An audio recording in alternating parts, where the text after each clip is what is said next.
During the commercial break, I want to let you know we are covering this breaking news of this Friday afternoon sell-off for you. We are going to blow out our breaks. No more commercials, folks. We are going to take you right to the close of trading at 4 p.m. Eastern time.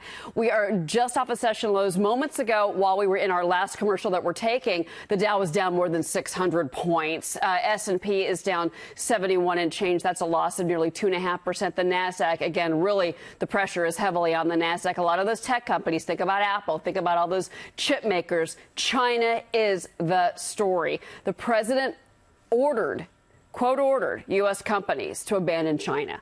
Now, Fed Chairman Jerome Powell said the Fed would act appropriately to sustain the economy. He warned about global growth concerns. He warned about, yes, trade uncertainty this morning.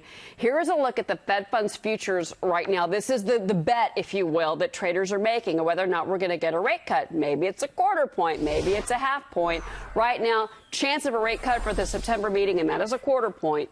100% chance we're going to get a cut for that September meeting. All of this, though, depends on what the Fed decides to do. And, of course, they're always data dependent. Now, I want to show you the yield curve. And we've been watching this. I know it's a little wonky, but the inversion of the yield curve between the 2-year and the 10-year, if you see this happening and you hear this happening, it means that there's a feeling in the bond market that there's a recession coming. It's an indicator. It's a warning. It's not a guarantee, but it's certainly something that you want to kind of watch, obviously. Let's bring in the former International Monetary Fund chief economist Maurice Obstfeld. He is live from Jackson Hole, Wyoming. And we've also got NatAlliance Securities Global Fixed Income Head Andy Brenner. Oh, gentlemen, it's great to have you both here. Great to be here. Thank you. Maurice, you're on the ground. I do want to ask you, how were the president's tweets, in particular the last one, aimed directly at Jay Powell, saying that he's an enemy of the country, the market? How was that perceived there? Well, I can give you my reaction. There are a number of issues in the world economy now, but the biggest factor depressing growth everywhere is the president's trade war.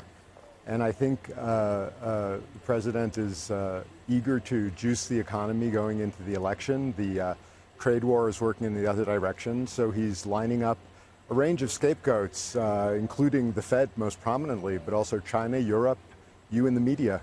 Yeah. Well, I mean, we've got a lot to cover, obviously, and the Chinese certainly took a huge swipe at the United States this morning, Andy. But, Jay Powell's in a tough spot here. I mean, he's got criticism coming from the president. That's one thing he's got to deal with. But also, he's got to make this a data-dependent cut in the meeting in September. And what I thought was interesting, what he said this morning, here's the quote: "There are, however, no recent precedents to guide any policy response to the current situation." What do you make of that particular line from Powell this morning? Well, we've never had this kind of situation before where trade is so prominently affecting the world's economies. And I think, though, that this kind of helped Powell today because he has already said that he's looking to do what is appropriate, and he's aware of significant risks on the horizon, but yet he's got all kinds of Fed bank governors who have said they don't want to ease at all. And now, all of a sudden, you've got stocks down 600 points. You got S&P down 71. You got real fear out there because of what China did this morning. Now, we think China was trying to send the president a message going into the G7, but it's had more of an effect than that. And it's actually helped Powell because I think it's going to enable him to get the Fed governors who really do not want to ease at all, get them in sync, at least for a 25 basis point cut in September. We heard similar comments from Neil Kashkari earlier this week. And Maurice, that's the question mark here. Is this kind of move the needle forward for a bigger rate cut? Now, I know that we're talking a quarter point. How likely is it we get a half a point? And I ask you that, and I think the numbers matter, Maurice, because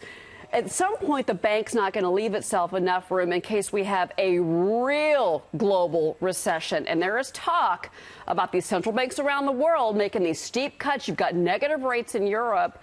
You can only go so far. Yeah, well, I think that encapsulates the conflict within the Federal Open Market Committee. There are those who would like a strong preemptive cut to avoid getting too close to the zero interest rate point. Mm-hmm. There are others who would prefer to wait until they see the whites of a slowdown's eyes. Chair Powell in his speech referred to a number of risk factors that they're monitoring, the closely related factors of muted inflation, trade war, and slow global growth, and also referred to risk management by the Fed. So I think, he's leaving the door wide open to more cuts this year, perhaps a front-loaded cut in September.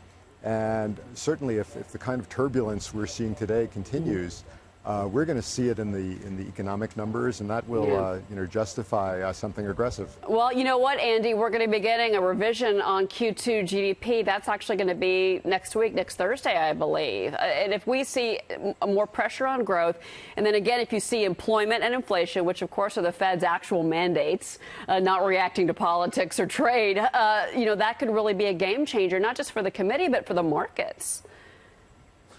Yeah, the way I see it, though, Cheryl, is there's no recession on the horizon for the U.S. economy. Consumer growth continues to be very strong, and it's 70% of GDP. So we're not going into a recession. Europe, on the other hand, is already in crisis. Yeah. And with these tweets today going back and forth, I'm just afraid about what the ECB is going to do on September 12th and what we may do to follow them on September 18th. So it could really be an ugly September. And you know what, Maurice? He brings up a really good point. G7 is this week, and the president's actually getting on a plane about 10 p.m. Eastern time tonight. He's heading over there, and this is going to make for an interesting 48 hours, and it could be really a critical 48 hours for the markets, not just what's happening in the G7, but also, Maurice, what's happening in Hong Kong. We're now at 11 straight weeks of protests there. Well, look, there's Hong Kong, there's the possibility of a no-deal Brexit, and that will be something discussed at the G7. There's the trade conflict people aren't focusing on between Korea and Japan, which is regionally quite important. So there's a lot in the mix here. And these G20, G7 meetings have been featuring a lot of discord in the past. We kind of have focused on China here in terms of the trade conflict. But don't forget, the president has threatened auto tariffs on European cars. So that could come up also, and I think it would add to the kind of terror we're seeing out in the markets. Maurice, you look nice and relaxed. I know it's been a busy day in Jackson Hole, but it looks like a beautiful day as well. So we appreciate you taking the time out to talk to us. Thank you.